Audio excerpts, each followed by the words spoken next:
الحمد لله الانتصار جاب فوقيتو في محلو ونتمنوا ان شاء الله مازال النتائج تكون مزيانه ان شاء الله بحول الله.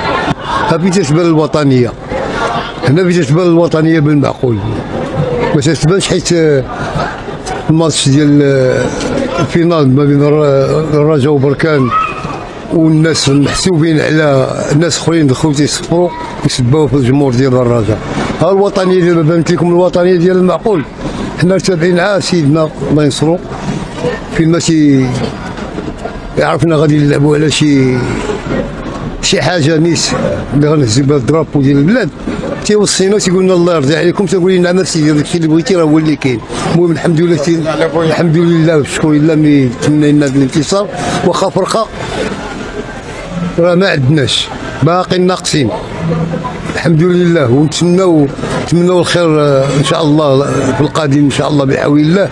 وواحد الرساله للجمهور ديالنا، الله يرحم لكم الوالدين، خليوا هذوك الناس خدامين تشوفوا واش غايديروا. هذا هو اللي غنطلب من هذا الجمهور. علاش قلت لكم هذه الهضره؟ حيت اللي باقي ما فاهمش الرجاء مزيان تيبقى يهضر بزاف. اللهم خلوا دوك الناس خدامين وفي الاخر تحاسبوا معاهم، اما فيها عيبات. برافو اللعابه، كان مقابله كانت ما بيهاش، ونتمنى يجتهدوا مازال شويه، يزيدوا يجتهدوا باش يبينوا فرقه كما تنعرفوا الرجاء العالمي اللي تنعرفوا وين نرجعوا.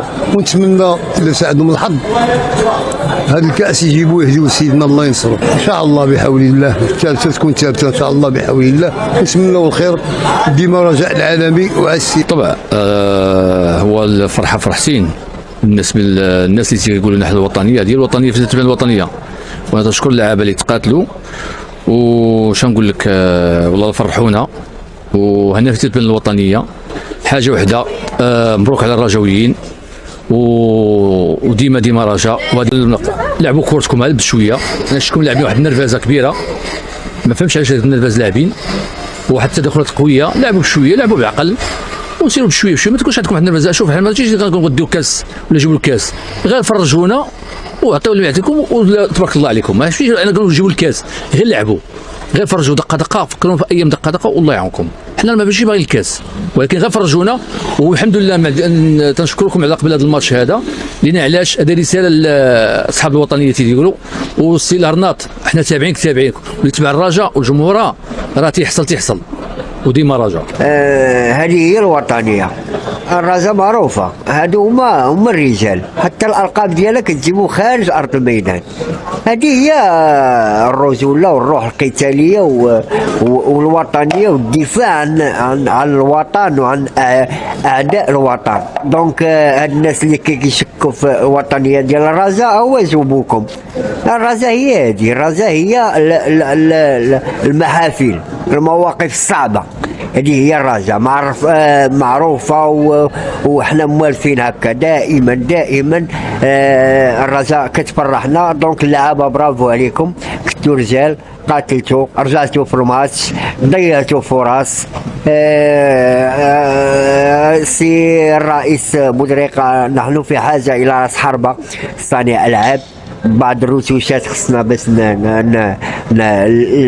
الفرقه تمشي للامام وترجع للعهد ديالها اللي معروفه. فريق صعب المنال انك تربح الرجاء، معروفه، وقالها حتى المذيع السعودي. ونحن ابطال، رحنا خصنا ندافعوا على اللقب ديالنا، حنا ابطال ديال كاس محمد السادس. والسلام عليكم. الميساج راه وصل الناس مسؤولين على الرياضه في المغرب، ما تحاربوش الرجاء راه جزء لا يتجزأ من الكره الوطنيه، العمود الفقري ديال الكره المغربيه، باش تحاربوا فيها. طيب بصراحه انا تفرجت في مقابله كانت صعيبه شويه بزاف، لان حتى الاجواء وحتى التوقيت كان يعني ماشي مناسب، ولاعبين تبارك الله يعني قدموا اللي عليهم وقدموا الاضافه. حاجه وحده كاين، خص يكون واحد الانسجام، خص اللاعبين يخصهم يركزوا، خص اللاعبين انهم اي فرصه يعرفوا كيفاش يتقنوها، خص اللاعبين انهم يكونوا كيلعبوا واحد اللعب اللي هو جماعي، كاين بعض اللاعبين ربما كيكونش عندهم تركيز، ما كتكونش عندهم ديك الكاريزما انه هو يشد البالون ويعرف كيفاش يخلق فرصه. ولكن ان شاء الله بحول الله فان يعني المقابله ديال اليوم غتعطيهم واحد الحافز قوي وتقدر انهم يمشيو في هذا المسار ان شاء الله بحول الله، وكنتمنى لهم التوفيق ان شاء الله يا رب العالمين. وصراحه انا يعني بدون مثال يعني علاش، لان هذا الشيء كنفرحوا لهذا الشيء، كنشوفوا يعني الاجواء وكنشوفوا الناس يعني برانيه وكيشوفوا كيتفرجوا في فريق الرجاء العالمي، لانهم كيعرفوا بان فريق الرجاء العالمي يعني عنده جمهور وعنده واحد ماشي جمهور، عنده شي حاجه يعني شعب باكمله. كنتمنى لهم صراحه انهم يكونوا يمشوا في هذا المسار ديال كاس العربيه ان شاء الله، يمشوا في واحد الاتجاه ويفرحونا ان شاء الله بحول الله. وكنتمنى من الله عز وجل ان يكونوا لاعبين يعني يعرفوا بانه هذا الشيء